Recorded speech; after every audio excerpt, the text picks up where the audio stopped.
Hello, this is Dr. Scott MacLean, and this is a YouTube video about implant dentistry. Now today we're going to be talking about how to cement a bridge on dental implants. The patient presented to my office on a referral basis, and as you can see, the teeth were having some issues with aesthetics. Also, she had excessive gingival display that the patient was not happy about. We tested mobility, and she was having a mobility of 2. And plus there was some endodontic problems that were coming back and some loose posts. So it was decided to extract these teeth because of the excessive deep bite. We were going to try to correct this. So the extraction went ahead and we waited for about 2 months prior to placing implants. So as you can see here, that before treatment the teeth were quite long, so we wanted to go to a shorter kind of type of tooth, and then also raise the gingival height up a little bit in the final product once the implant bridge was in place. So we get this improved look and also better function. So you see the teeth here, we want to bring them up around this area. So we did a CT scan and checked things out. You can see that the bone was actually quite thin. I placed some markers on the CT scan. You can see in white underneath the implant area. And this shows the location if we were going to have a screw retained bridge. So it became a little bit difficult to try to get the screw retained option. It was decided to use a regular platform 4.3 by 13 millimeter implant to place in this area to support the implant bridge. Then what we were going to use is a immediate temporary abutment, or an ITA, and then these were used to shape the tissues prior to cementing the final bridge. Some laser therapy was also used to shape the gingival contour of the other lateral tooth to make it fit in. I decided to use some engaging transfer copings to do a pickup impression, and here you can see on the pour up one of the reasons why we have to use a cement retained option, because the screws were actually going to be coming out of the buccal surface.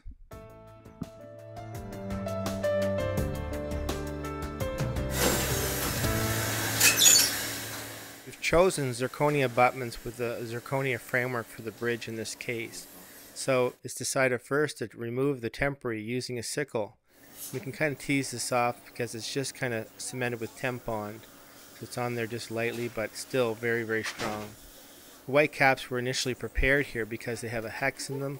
I usually like to take the hex out so that I can have this cement down and still have a platform shift over top of these implants during the healing phase. So what you can do is take the immediate temporary abutment and make a little handle and then hollow out the inside of the white cap, and this will make it easier for you to put this on and make a bridge. So you make a bridge in the traditional way with stents. So once you remove this, then you're going to take the multi-unit driver from the prosthetic kit, here shown on the blue arrow, and you take this to the mouth, and you're going to use the prosthetic wrench to detorque these ITAs and get them out of the mouth. So you have to turn the arrow on the prosthetic wrench to make sure that this is occurring in the right direction. The ITAs are going to be rotated in a counterclockwise manner to get them out, and then you can just take them out with the little hand wrench and kind of remove them. You can see they come out quite easily. And this allows you to shape the tissues and to keep this looking really great for your final bridge. You can see how nicely the tissues are healing here. I like to use some Duralay jigs to help to place the abutments in these cases. And these will help to line up the hex, because these are hexed, which is the anti-rotational effect that you have when you're placing these zirconia abutments into the implants. So they do have to be in the correct position in order for everything to fit together properly. You carry them to the mouth with the Duralay jig and the wrench all together, and then to screw them down by hand, and it's quite easy that way. And these are quite tiny, so you want to make sure that you're lining them up prior to taking your confirmation x-ray. Here you can see the 2 Duralay jigs are actually both holding these implant abutments in place, and here you can actually see a little bit of the blanching of the tissue that sometimes occurs, and most times this is not a problem, for it's just kind of putting a little bit of pressure on the tissue, which is going to push the tissue and make it look good. So after about a minute this is usually gone. So this is an overhead view of how it all looks, but it's very important to have these little Duralay jigs to keep you on track. It's important that you only hand tighten these abutments with the torque wrench, because we don't want to over tighten these screws prior to making sure that they're seated in the implants, because this can actually damage the abutment. Once they're in place, they're very, very strong, but we do have to make sure that they're in the correct position prior to torquing them down to 35 newtons and also prior to putting the bridge on. You can actually try it on and have look at how it fits, but really you want to make sure that it's okay. Here we're seeing the inside of the implant. You can see the conical seal and the hex. It's important to make sure the abutment is in the correct position prior to cementing the bridge. This is key. It's an important point. So here we can see the hex at the base of the implant. So we take the x-ray. It's always prudent to do that and verify that the abutments are seated. And there's documentation from the manufacturer to help you to understand how this looks on x-ray. So once we have this done, we go back and try the bridge back on. Check the margins to make sure that it's okay prior to torquing this abutment system down. So once everything looks good, then we're good to go. So we decide that we'll take this off and start the torquing action. So we take the wrench and we make sure it's properly put together. The arrow has to be facing the way you're going to torque, and then also the back of the wrench should show the company logo as you snap this together. So we have a unigrip driver in place. We put this into the unigrip screw and start to tighten down the implant screw. The implant screw is tightened in a clockwise fashion. You can see you only touch the wrench in two spots, one directly over the back of the implant driver itself and then on the teardrop handle of the torque arm. And these two areas allow you to tighten the implant screw in the proper fashion. So you can feel that there's gradual pressure increasing on the screw as these are going in. And sometimes you'll actually feel the abutment slip in a little bit further, which is always good to make sure that this is in place. Because we don't want to have these abutments not in the correct spot. So you can actually torque them down if they're not seated. And you'll know actually when you go to fit the bridge on in usually these cases. So it's important to evaluate this because it's very difficult to get this system off. So here we're torquing them to 35 Newton centimeters, which is recommended by the manufacturer.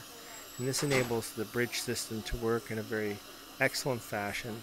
And we want to make sure that these are tightened properly. So I go back in and test them out a few times and making sure that everything is good before you cement the bridge. Once the screws are tightened, it's important to place a little bit of cotton in the access hole.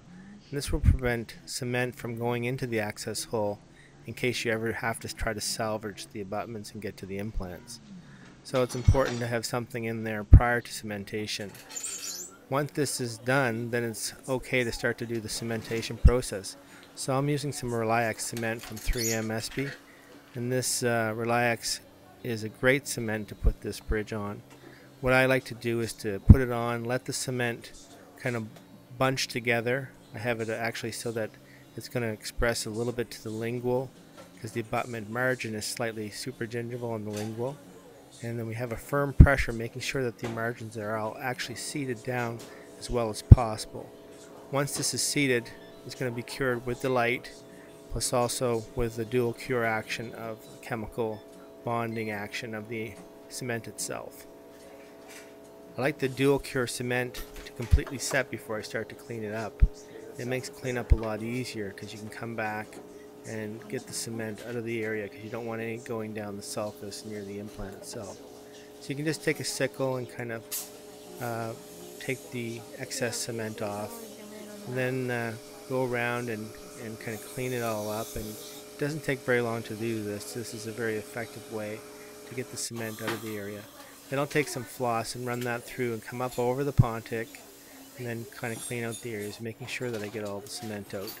Because we would not want to leave any cement underneath the gingival architecture because this will come back and be very irritated by excess cement. So you do usually like to check these in about a week's time to make sure there's no bleeding or anything going on around the cement issues. I like to take a final x-ray just to check for cement. Here you can see it's clear, we can see that the cement is all gone.